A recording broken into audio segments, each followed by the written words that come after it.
samahan nyo akong gawin yung cake natin for today's video. Another ube cake, guys. Ayan, ube, tapos yung ating filling, tapos nilagyan pa natin ng yema na magpapatamis sa ating ube. Pero yung pinaka cake niya, hindi na masyadong matamis, guys. Kaya, ayan, kahit na marami ang yema and leche plan, hindi ka mauumay dyan, promise. Ayan na siya, 3 layer ang ginawa ko ngayon sa ating ube cake. First coating and final coating na natin. Hindi natin kailangan pakinisin ulit to kasi lalagyan lang naman natin siya ng design sa gilid. Tapos yung top niya kahit na hindi rin makinis kasi matatakpan din naman siya.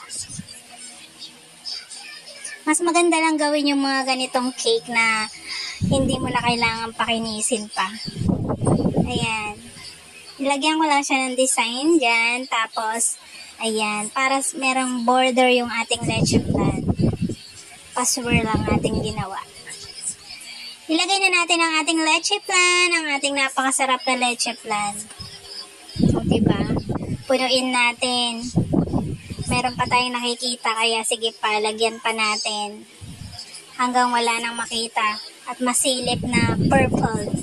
Diba? O, tapos lagyan natin ng yema. Ang sarap. Tapos lagyan na natin ng border sa down. So, ayan na ang ating finished look ng cake. Thank you for watching.